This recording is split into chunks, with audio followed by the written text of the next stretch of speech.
Mașina asta a crescut cum creștea prâslea în basme într-un an cât alții în 7. Am ajuns și la episodul în care vorbim despre subscripțiile din mașini. BMW X2 este prima mașină pe care o conduc cu sistemul de multimedia, infotainment, iDrive 9. Digital Premium. Aceste aplicații pot fi instalate doar dacă ai cumpărat și o subscripție care se numește Digital Premium. De ce să plătesc o subscripție ca să am scaune încălzite? Aici s-a ajuns în industria auto, avem jocuri pe care le putem rula pe ecranul mașinilor.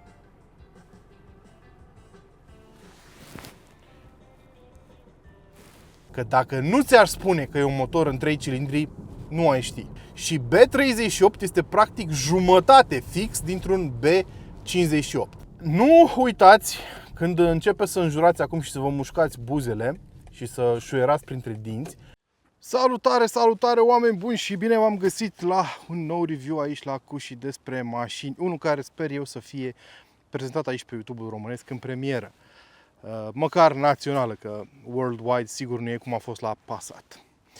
De mult n-am mai folosit introducerea asta cu salutare, salutare și cred că ăsta este un episod un pic mai nostalgic, așa, pentru că revenim la brandul care mi-a consacrat canalul. Mulți dintre voi la început, mă rog, cei care mă urmăriți de la început, spuneați că acest canal ar trebui să se numească Cushi despre BMW, nu Cushi despre mașini, pentru că aveam numai BMW-uri pe canal. E adevărat, la început, pentru că eu mi-am început cariera de jurnalist pe piețele din străinătate, în limba engleză, aveam probleme foarte mari în a-mi face rost de mașini de la importatorii din România, care, de înțeles de altfel, voiau să se promoveze pe piața din România și conținutul meu în limba engleză, oricât de mulți urmăritori ar fi avut, nu putea să aducă clienți de aici, de la noi, de acasă. Cei de la BMW au fost singurii care m-au susținut în tot acest proces și de aceea aveam acces la atât de multe BMW-uri. Avea de-a face foarte mult și cu faptul că scriam la BMW Blog și testam foarte multe BMW-uri pentru a le publica pe acea platformă. Vremuri de foarte mult timp apuse. Dar totuși, în acele vremuri, BMW lansa X2. O mașină care avea câteva premiere de partea sa, o mașină cu un design un pic ciudățel la început, care își propunea să fie nimic mai mult, nici mai puțin decât ceea ce este X4 pentru X3, X6 pentru X5. Numerele pare sunt folosite de către cei la BMW pentru mașini mai stylish, mai coupe-like, da? Și X2-ul nu făcea notă discordantă. Era teoretic un SAC, da? Sports Activity Coupe, undeva poziționat sub X1 și teoretic pe aceeași platformă cu el. Dar era o mașină minusculă, era o mașină foarte mică și care, de la început, personal mi se pare că nu a avut foarte multă personalitate și nici nu a avut un push puternic din partea BMW pentru a o promova foarte mult. A fost o campanie la început, când a fost lansată mașina, au ieșit câteva ediții speciale, dar parcă nu s-au făcut destule eforturi. Fast forward, 7 ani mai târziu, aproape 8, și suntem în prezența celei de-a doua generații BMW X2. Și, Doamne, mașina asta a crescut cum creștea prâslea în basme într-un an cât alții în 7. Uitați-vă cât de mare a devenit. X2-ul nu se mai joacă. X2-ul este acum o mașină de sine stătătoare, o mașină cu o personalitate definită, cu un loc propriu în spectrul modelelor X de la BMW și astăzi vom diseca tot ce trebuie să știți despre ea. Vom vorbi despre ce s-a schimbat pe partea de design, ce noutăți avem înăuntru și da, am ajuns și la episodul în care vorbim despre subscripțiile din mașini și acesta este primul BMW pe care îl conduc, care are la bord o subscripție. O să vorbim despre asta și o să discutăm, bineînțeles, și de cum se conduce, ce avem sub capot, avem și acolo o surpriză și multe alte lucruri. Așa că dați-mi un like, dați-mi un share, dați-mi un subscribe, foarte important. 70% din voi care vă uitați la aceste clipuri nu sunteți subscriberi, e păcat, pierdeți foarte multe lucruri și nu mai zic, puteți deveni membri dacă ați găsit vreodată vreo informație utilă pe acest canal și vreți să mă susțineți. Nu uitați că puteți să apăsați pe butonul de join, lângă butonul de subscribe și puteți deveni membri plătitori ai canalului. Fără voi, eu nu prea pot să îmi fac această meserie obiectiv.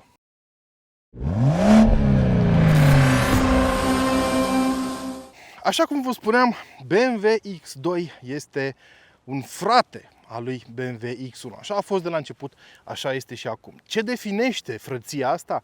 Păi platforma de dedesubt. Este platforma UKL2 sau FAR, cum mai este ea cunoscută. Este platforma cu tracțiune față, un pic evoluată față de UKL1 a celor de la BMW. E o platformă folosită pe X1, pe iX1, pe X2, pe iX2, versiunea electrică a acestei mașini, este folosită pe seria 1, este folosită pe seria 2 Grand Coupe, nu pe seria 2 Coupe, și este folosită și pe Mini Countryman și toate modelele Mini de altfel. E o platformă la care s-a lucrat un pic față de prima generație, vă spuneam, și cred că X2-ul în această versiune este cea mai clară dovadă că inginerii au lucrat la ea. Ce m-a surprins pe mine la această platformă încă de la început a fost faptul că se conduce foarte bine. De altfel, când BMW a anunțat că seria 1 devine tracțiune față și că X1 devine tracțiune față cu generația F48, multe voci au fost, vai, să vezi ce panorame o să fie, ce rău, nu știu ce știe BMW de tracțiune față. Ei, acei oameni uită faptul că BMW face mașini cu tracțiune față de prin anii 2000, da? Pentru că face Mini. Și Mini sunt unele dintre cele mai distractive mașini cu tracțiune față pe care poți să ți le cumperi și în momentul de față. Dar hai să revenim la X2. Vă spuneam că a crescut într-un an cât alții în 7 și pur și simplu dacă te uiți la dimensiunile acestei mașini și o pui lângă un X2 original, o să observi cât de mult a crescut. Avem 19,4 cm în plus în lungime, aproape 20 de centimetri în plus. Creștere de genul ăsta nu mai vezi în industrie. Acum mașina are un total de 4554 de milimetri lungime, deci 4 metri jumate și încă un pic. Da? E o mașină care a intrat lejer în segmentul C, ba chiar l-a depășit puțin. Segmentul C la SUV-uri e undeva pe la 4,5 metri. Mașina asta e un pic mai lungă. A crescut și în lățime, 2 cm, nu foarte mult, de altfel dacă te uiți la mașină o să observi că e un pic îngustă pentru dimensiunile ei. Și în înălțime 6 cm. Avem o gardă la sol de peste 20 de cm și mașina asta poate fi descrisă lejer acum ca un SUV, pe când originalul X2 mai degrabă putea fi numit un crossover. Da? Și nu s-a terminat aici modificarea pe care a operat-o BMW pe X2. Dacă vă uitați la design, partea frontală este complet nouă. Și trebuie să recunosc încă o dată că designerii BMW au făcut o treabă interesantă, ce se tot întâmplă în ultimii ani. În poze mașina arată într-un fel, în realitate în alt fel și de vină sunt formele 3D ale mașinilor actuale. Tehnologiile au evoluat, putem să creăm forme din ce în ce mai interesante. Mașina asta este un exemplu clar. În poze nu mi-a plăcut, personal mi se pare că arată bine, mai ales partea frontală, farurile astea care se extind înspre aripă și știu sigur că mulți dintre voi o să spună că le aduc aminte de E60, dar singura similitudine cu E60 este faptul că aceste faruri se întind spre aripile față. Da? În rest nu avem nicio asemănare, dar avem o asemănare puternică cu modelele din gama actuală de la BMW. O să observați grila față care este aproape hexagonală, care mi-aduce aminte foarte mult de XM și ea este iluminată în premieră pentru X2 și o să observați, bineînțeles, și farurile cu o formă similară cu ce am văzut pe seria 5 și toată zona frontală, care seamănă mult cu ce face BMW în acest moment în industrie. Mașina pe care o vedeți aici este în echipare aproape completă și are instalat și pachetul M Sport și are instalat și pachetul M Sport Pro, care pe lângă un design un pic mai agresiv îți aduce toate elementele Shadowline, da? Deci toate elementele negre din jurul geamurilor și cele negre din partea din față sunt parte din pachetul M Sport Pro. Aduce sistem de frânare M Sport cu etriere roșii, teoretic aici nu știu de ce sunt gri, așa scria pe site că ar trebui să fie roșii. Aduce un eleron uriaș în partea din spate, la fel și el în negru și multe alte opțiuni, inclusiv volanul M Sport, suspensia M Sport și așa mai departe.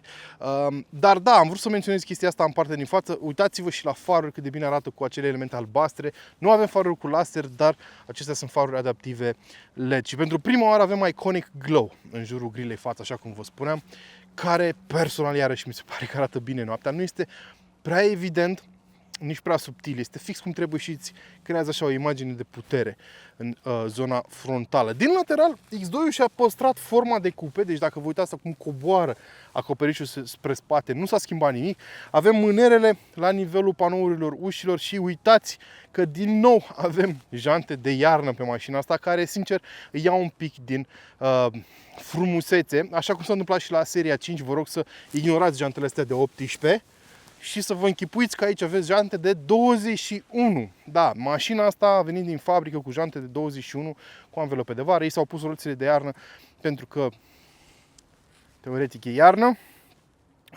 Și credeți-mă că arată mult mai bine cu jantele de 21, dar este și o premieră pentru acest segment, pentru BMW, să ai jante atât de mari pe un SUV. Da? Personal mi se pare că arată foarte bine mașina, mai ales în zona din spate. Aici avem șoldurile sculptate foarte frumos, aici sunt destul de late și când te uiți la mașină din spate îți da și o impresie de masivitate.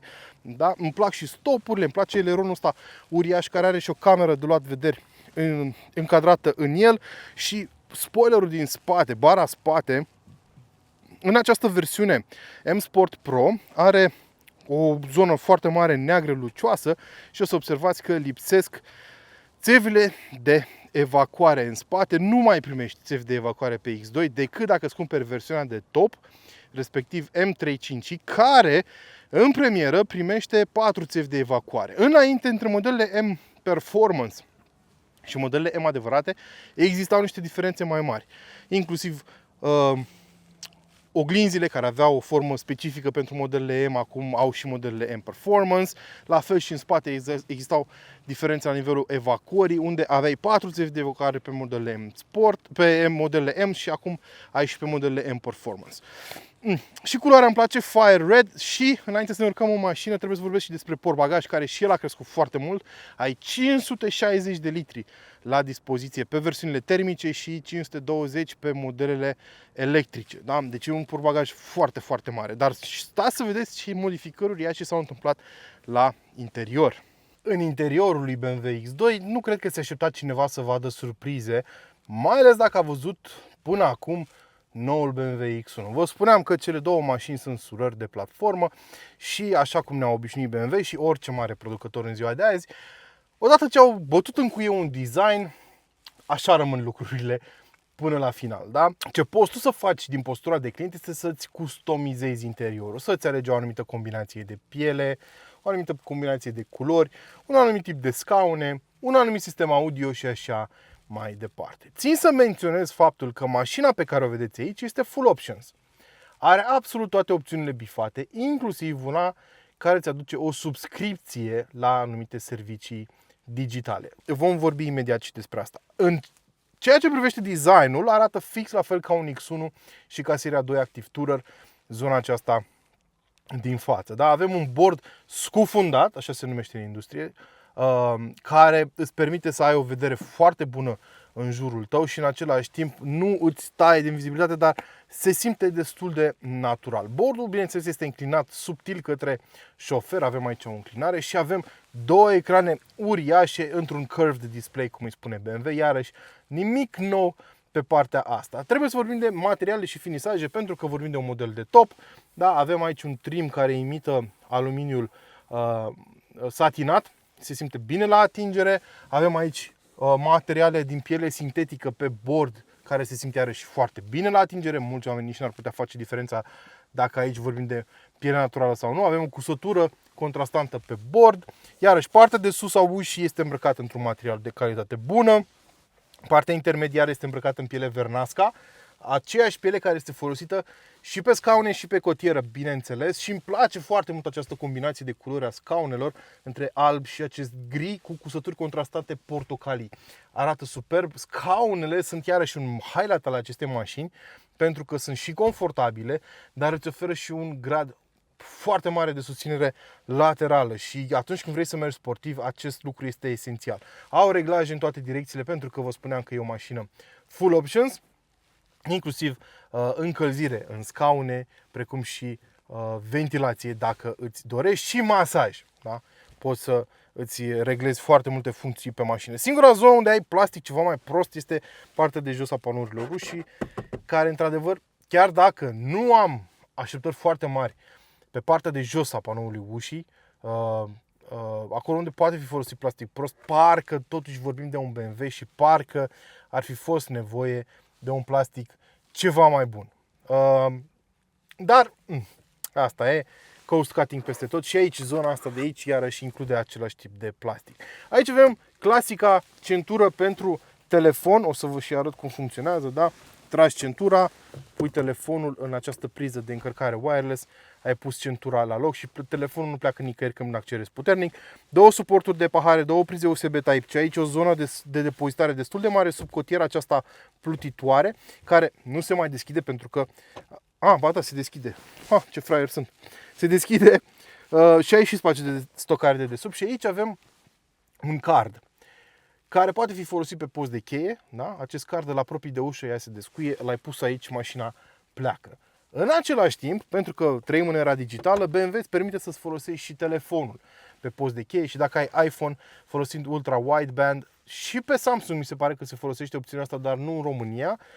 Tot ce trebuie să faci e să ai telefonul la tine, mașina îl recunoaște, se descuie, te oricine pleci, nu mai trebuie să faci absolutamente nimic, cum se făcea înainte când aveai tot așa digital key pe telefon, dar se folosea NFC-ul și trebuia să-l apropii de ușă, trebuia să-l pui aici și așa mai departe, cum v-am spus la cartelă. Da?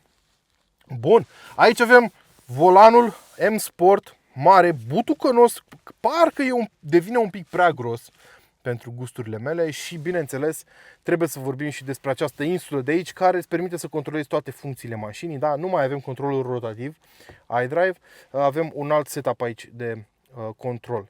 Dar cel mai important lucru pe mașina asta este faptul că BMW X2 este prima mașină pe care o conduc cu sistemul de multimedia, infotainment, iDrive 9.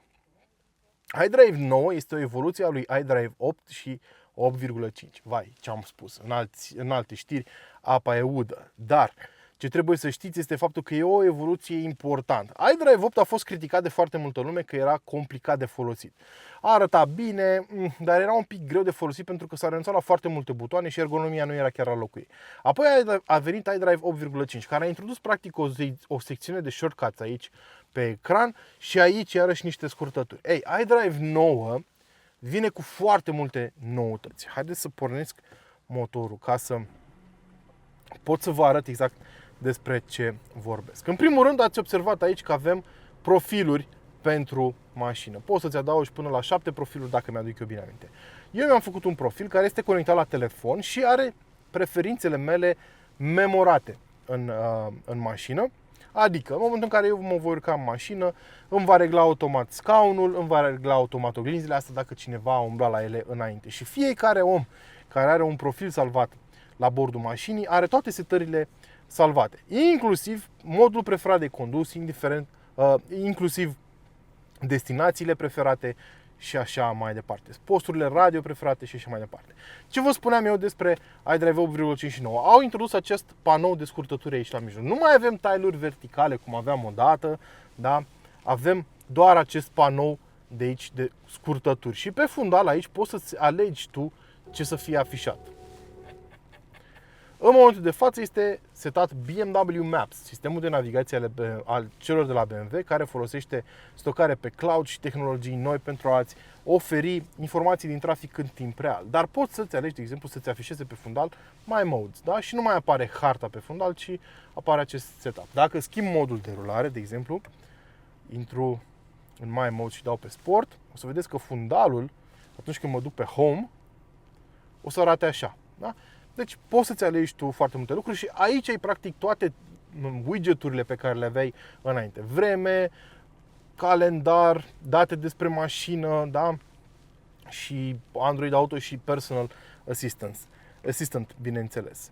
Dacă intrăm pe moduri, o să observați că avem 3 moduri aici și încă 3 moduri aici. Și acum intrăm în partea mai complicată, aceea cu subscripția de care vă spuneam. Dacă intri în backend-ul acestui sistem, iDrive 9, o să vezi toate aplicațiile afișate aici, așa cum erau și pe iDrive 8,5. Numai că acum le poți regla în funcție de ce te interesează foarte mult și ai secțiunea Digital Premium. Aceste aplicații pot fi instalate doar dacă ai cumpărat și o subscripție care se numește Digital Premium. Ce înseamnă Digital Premium?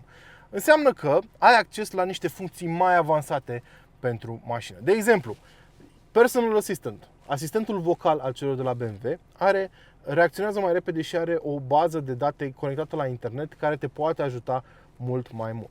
Dacă vorbim de informațiile din trafic, dacă nu ai Digital Premium, BMW îți va oferi informații din trafic doar după ce ai băgat destinația ta în sistemul de navigație. Dacă ai Digital Premium, o să fie afișat pe ecran, să vă și arăt, traficul din jurul tău, indiferent de traseul pe care îl alegi. Da? Intrăm pe navigație și o să observați că mașina mi arată traficul din jurul meu. Da? În momentul în care nu ai Digital Premium, traficul este luat în calcul doar pe traseul pe care îl ai tu de urmat. Alte diferențe la Digital Premium. Poți să intri în Connected Drive Store și să-ți cumperi tot felul de aplicații și îmbunătățiri pentru mașină. Ăsta este practic sistemul de care s-a tot vorbit acum câțiva ani, când BMW a spus că vrea să introducă subscripție mașină. Și atunci lumea a sărit în sus, că a zis că de ce mi-ar trebui mie scaune cu subscripție? De ce să plătesc o subscripție ca să am scaune încălzite? Păi BMW avea de gând să facă în felul următor și acum o să și facă. Să ofere mult mai mult kit în dotările standard ale mașinilor. Asta le permite să facă un streamlining pe linia de producție și să producă mai repede mașinile. Și apoi tu, folosind acest magazin, să bifezi și să activezi ce funcții ai nevoie și să le folosești când ai nevoie. Vara n-ai nevoie de scaune încălzite, da? Și atunci nu plătești vara subscripție pentru ele, iarna poți să plătești și să le ai activate. Poți să activezi farurile adaptive, da? De exemplu, pentru mașină. Poți să activezi foarte multe lucruri, inclusiv BMW Drive Recorder. Poți să-l cumperi și să-l activezi pe bază de subscripție la bordul mașinii. Mașina asta deja are camere de 360 de grade, dar nu are bifată și funcția care permite să înregistreze ce se întâmplă în jurul mașinii în caz de accident. Da? Ca un fel de cameră de bord mult mai avansat. Ai intrat aici în Connected Store, ai bifat, ai plătit și ai activ și acest sistem. Pot fi utile, înțeleg elementul de controversă aici, dar gândiți-vă așa, BMW face mașinile cu mult mai mult echipament decât ai comandat tu și îți oferă posibilitatea să activezi anumite funcții dacă le vrei, fără să fie nevoie de intervenții fizice asupra mașinii și așa mai departe. Mie nu mi se pare un lucru rău. Nu ai nevoie de ele, nu le bifezi. Poți să le cumperi în continuare, definitiv, dacă vrei multe dintre ele și așa mai departe. Tot aici în magazin, dacă intri pe categorii, o să vezi că ai aplicații împărțite pe diferite categorii. Deocamdată sunt destul de puține. Acest nou sistem folosește Android Automotive și o să aibă din ce în ce mai multe aplicații care variază de la țară la țară, dar bineînțeles avem jocuri la bordul mașinii, jocuri pe care vi le-am arătat și pe seria 5. Aici s-a ajuns în industria auto, avem jocuri pe care le putem rula pe ecranul mașinilor. Ce mi se pare interesant e că se mișcă foarte repede. Da? Tot acoperișul mașinii are o antenă de 5G care îi permite să aibă o viteză foarte mare conexiunii de internet. Da? Cam așa arată un joc, de exemplu. Și poți să-l controlezi, poți să te conectezi cu telefonul la mașină, cum v-am mai arătat, și să te joci folosind telefonul sau poți să te joci direct de pe ecran.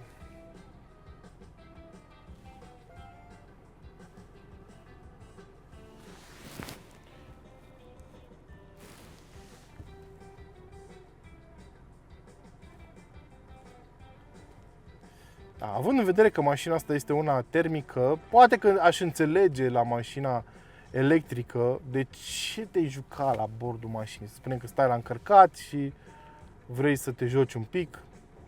Mama, am roțile în flăcări. Dar pe o mașină termică nu știu cine ar sta să se joace la bord și aș prefera ca producătorii auto, sincer, să se concentreze în alte zone decât aici. Da? Încă o chestie care mi se pare a mie fascinantă este faptul că... Hai să ieșim. Mi se pare faptul că se investește mult în aceste aplicații, jocuri și așa mai departe, dar în continuare eu nu pot să modific mai mult instrumentarul de bord. Cum am spus, de când a apărut forma asta de instrumentar de bord, mi-ar fi plăcut să am o temă clasică, cu ceasurile alea rotunde de care ne-am obișnuit. Nu ni se oferă posibilitatea asta de ce la BMW, nu știu exact de ce, dar mi-ar fi plăcut să ne concentrăm un pic pe lucrurile care contează mai mult, nu pe jocuri la bordul mașinii. Și vedeți că și BMW Maps este aici la Digital Premium pentru că v-am spus, are anumite servicii în plus oferite clienților, la fel și My Modes, vă spuneam. În mod normal primești aceste 3 moduri, dacă ți-ai Digital Premium aveți și aceste 3 moduri suplimentare. Eu, sincer, nici nu prea folosesc modurile la bordul mașinilor. dar presupun că fiecare judecă dacă este utilă opțiunea asta sau nu, în funcție de nevoile personale. Cam atât de la bordul mașinii.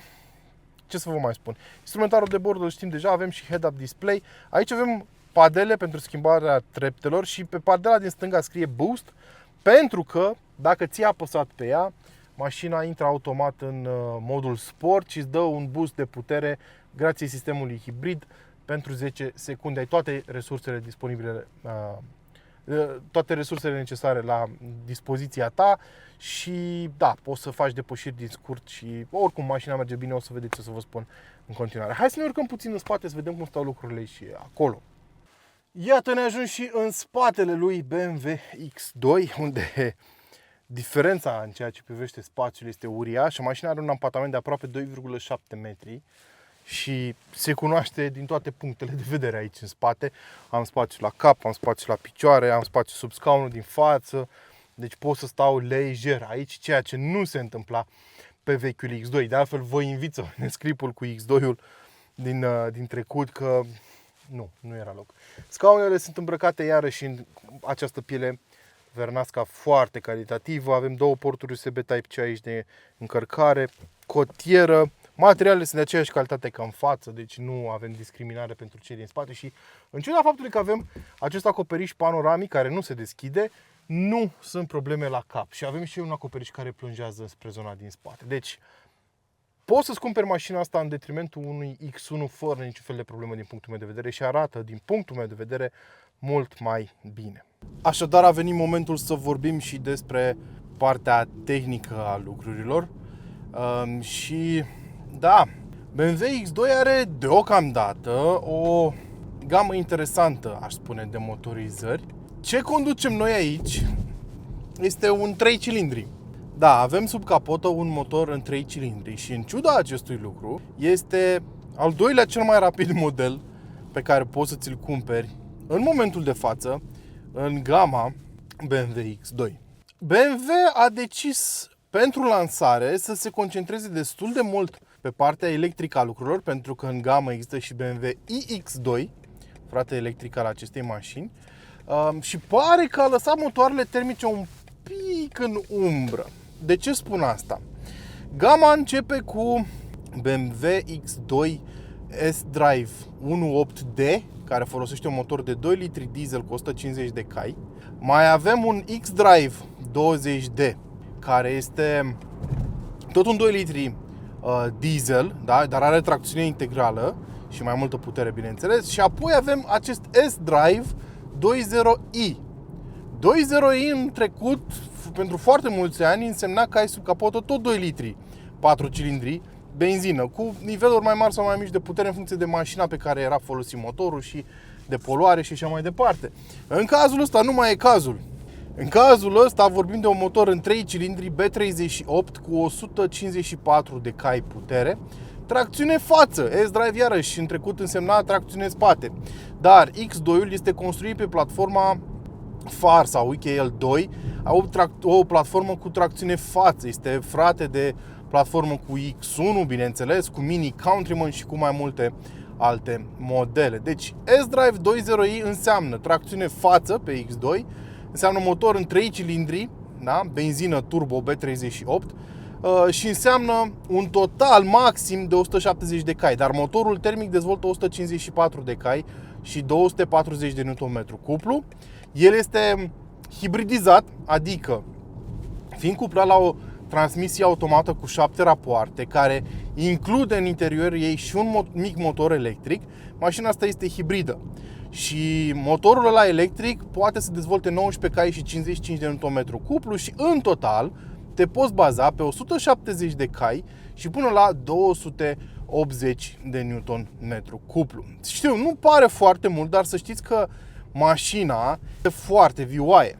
Am fost surprins de cât de bine se mișcă acest motor, am fost surprins de cât de echilibrat se simte și jur că dacă nu ți-ar spune că e un motor în 3 cilindri, nu ai ști. Jur că 90% dintre clienți habar nu vor avea că sub capotă au un motor în 3 cilindri. Este un motor în 3 cilindri de 1,5 litri, așa cum vă spuneam, care este un motor modular. Ce înseamnă asta? Înseamnă că face parte din familia motoarelor de generație B. Și B38 este practic jumătate fix dintr-un B58. De B58, motorul de 3 litri cu 6 cilindri în linie, probabil ați auzit deja de foarte mult timp și este unul dintre cele mai apreciate motoare din industrie. B38, să știți că nu este cu foarte mult mai prejos. Își păstrează foarte multe dintre caracteristicile lui B58, inclusiv răcirea de tip closed deck, și este un motor care se dovedit a fi extrem de fiabil de-a lungul timpului. Motorul ăsta, în cea mai puternică versiune a lui, a fost folosit pe BMW i8, acolo unde dezvolta 231 de cai putere. Deci ceva mai mult decât ce avem noi pe mașina asta. Și el a fost folosit, nu este un motor complet nou. Ce este sub capota lui X2 este un motor revizuit, dar B38 este în producție din 2015, dacă mi-aduc eu bine aminte. A primit câteva update-uri și s-a dovedit a fi destul de fiabil de-a lungul timpului. Personal, repet, eu am fost impresionat de cât de bine se comportă pe această caroserie. Nu e o mașină tocmai ușoară, are undeva la 1700 de kilograme, dar se comportă foarte, foarte bine și nu ai spune că este un motor în 3 cilindri. Atât de bine a fost echilibrat de inginerii de la BMW. Și cutia e un 7 DCT, o cutie cu dublu ambreiaj de la Getrag, pe care am mai experimentat-o pe alte mașini, tot cu tracțiune față, tot de la BMW. Am experimentat-o pe X1, pe Mini Countryman în trecut. Să știți că se descurcă foarte bine. Și cred că o parte din motivul pentru care motorul ăsta se comportă atât de bine pe această caroserie ține și de transmisie și de faptul că este hibridizată și motorul ăla electric îți dă cuplu instant încă din momentul în care te pui în mișcare. De altfel, mașina am observat că face foarte mult coasting. De exemplu acum, da? Eu am ridicat piciorul de pe accelerație și ea pur și simplu curge din inerție. Totul în scopul de a reduce foarte mult consumul. Și consumul, sincer, mi s-a părut excelent. Pe DN am obținut 5,8 litri la 100 de kilometri. Pe autostradă cu fugăreală maximă 7,7 și în oraș în jur de 8,5.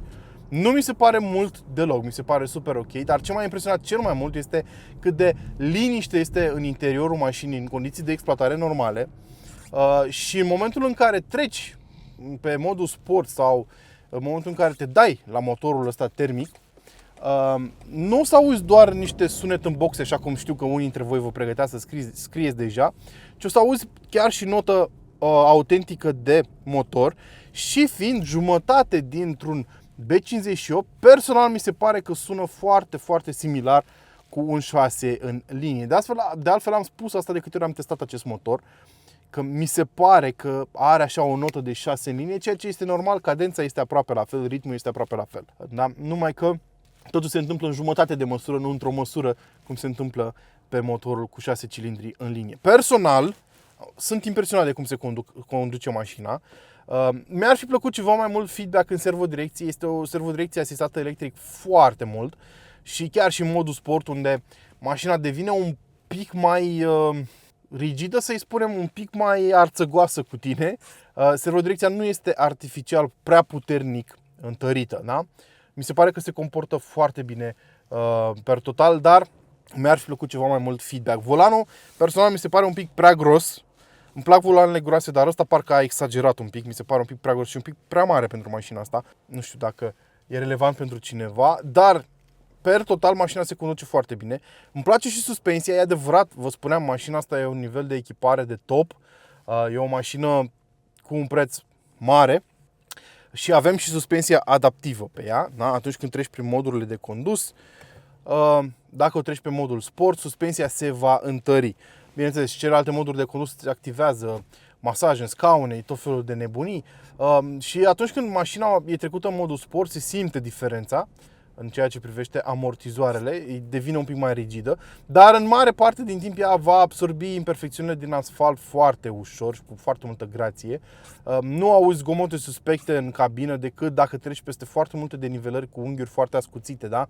Nu știu, muchii ascuțite la linia de tramvai sau borduri ceva mai pronunțate, chestii de genul ăsta. Și da, avem jante ceva mai mici pe mașina asta, dar în continuare se simt. Oricum, na, asta e România, aici trăim. Dacă aș fi condus mașina asta la lansarea internațională, care cred că a avut loc în Slovacia, dacă mi-aduc eu bine aminte, probabil că nu aș fi observat toate aceste lacune. Și iarăși, încă un punct foarte este izolarea fonică la viteze mari.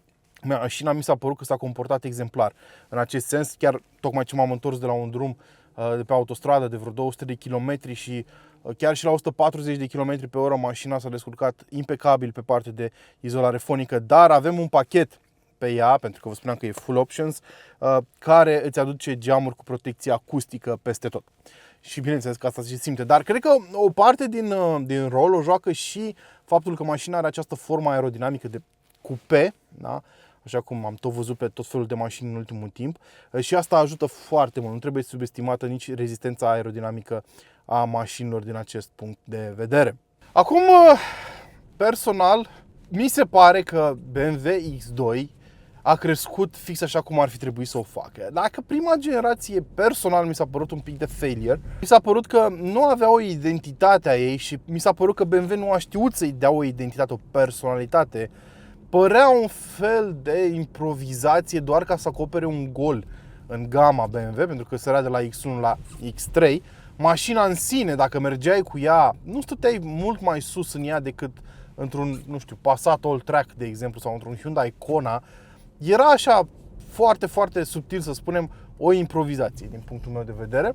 Dacă prima generație mi s-a părut așa și nici designul nu m-a dat pe se pare că modelul acesta, a doua generație, schimbă foarte multe lucruri și mi se pare că a crescut fix așa cum mă așteptam eu să crească. Adică nu numai în ceea ce privește dimensiunile, pentru că e o mașină mult mai mare decât predecesorul, e o mașină cu mult mai mult spațiu, e o mașină mult mai confortabilă, dar este și o mașină mult mai distractiv de condus, inclusiv cu acest motor de 1,5 litri în 3 cilindri, care vă spuneam că este abia al doilea cel mai rapid din portofoliul BMW X2 în acest moment, abia în spatele lui M3.5i. Bine, de asta dacă excludem modelele electrice, da? Vorbim doar de cele termice, are 100 în 8,3 secunde. Și este mai rapid decât alternativele diesel, chiar dacă au mai multă putere de 2.0D și are și tracțiune integrală. Deci X2-ul în momentul de față mi se pare că a evoluat atât de mult încât, da, acum are o personalitate a sa și chiar l-aș putea recomanda ca o potențială achiziție. Mi se pare că arată într-un fel. Ok, că vă place, că nu vă place, asta e o discuție care nu se va termina niciodată. Când am văzut-o în poze, mi s-a părut, nu știu, parcă se întâmplau prea multe lucruri pe caroseria ei. După ce am condus-o câteva zile, personal începe să-mi placă destul de mult. Cu siguranță îmi place mai mult decât vechiul X2, iar asta în ultimul timp se întâmplă destul de rar în ceea ce privește modelele BMW și perspectiva mea despre ele. V-am spus, seria 7 în continuare nu-mi place cum arată, dar asta parcă mă îmbie. Bine, e și o combinație foarte mișto, ce vedeți aici, cu pachete M Sport, cu acest roșu Fire Red de 960 de euro pe ea. E o combinație foarte interesantă de culori și forme și da, îmi place cum arată în acest moment. Bine, nu sunt neapărat mort după ea, nu mă înțelegeți greșit, dar mi se pare că arată diferit și mi se pare că atrage foarte multe priviri. Mi-ar fi plăcut chiar și pe versiunea asta să avem niște evacuări adevărate. V-am spus, acestea s-au pierdut în spate și le primești doar pe M235i, mă rog, pe M35i, în cazul ăsta, X2 M35i. Dar per total mi se pare că e o mașină care se conduce bine, chiar și cu acest motor, consumă decent, arată bine și cred că chiar nu neapărat pentru domnișoară, dar și pentru un domnișor, pentru cineva la început de carieră, să spunem, ca șofer, ca automobilist, se poate potrivi foarte bine, dacă provine, bineînțeles, dintr-o familie cu buzunare destul de adânci, pentru că prețurile pentru X2 în România, în această versiune S-Drive 2.0i, încep de la 44.000 de euro. Mașina pe care o vedeți aici însă are un preț de 62.000 de euro. Nu uitați, când începe să înjurați acum și să vă mușcați buzele și să șuierați printre dinți, nu uitați faptul că mașina asta totuși este echipată complet. Este o configurație care, așa cum o spunea și PR-ul de la BMW când am preluat-o, nu o să și-o facă nimeni. V-am spus în mai multe rânduri că mașinile pe care le vedeți la mine, de la trusturile, de la companii care sunt destinate presei, de obicei sunt dotate așa, tocmai în ideea de a permite oamenilor ca mine să vă arate tot ce trebuie să știți despre ele, toate tehnologiile disponibile, tot ce poate oferi mașina. Voi, când vă duceți și vă configurați o mașină, nu trebuie să bifați toate opțiunile, bifați ceea ce vi se pare vouă relevant și important. Așadar, v-aș invita să mergeți să vă dotați una acum, configuratorul BMW, să-mi spuneți ce motorizare ați alege și ce opțiuni și să-mi spuneți la ce preț ați ajuns. Cu siguranță nu trebuie să ajungeți la peste 60 de euro. Rivalii acestei mașini tradițional sunt Audi Q3 și Mercedes-Benz GLA, nu GLB. GLA-ul, în schimb, nu prea mai are formă de coupe, a devenit un fel de SUV de sine stătător în acest moment. XC40 ar putea fi considerat un rival, dar XC40 nu este un SUV coupe, ar fi C40, dar C40 este disponibil doar în versiune electrică. Deci iarăși ar putea să spui că C40 este un rival pentru iX2. Dar rivalii sunt destul de limitați în acest segment în acest moment. Vreau să-mi spuneți ce ați alege voi, având în vedere ce v-am prezentat astăzi, care dintre aceste mașini ar primi votul și banii voștri greu munciți. Cum vi se pare noul X2? Pentru că mie mi se pare o evoluție uriașă față de vechiul model. Și bineînțeles, până data viitoare, nu uitați că puteți deveni membri ai canalului, puteți pentru beneficii exclusive și pentru a susține și nu uitați să vă hrăniți pasiunile. Ciao!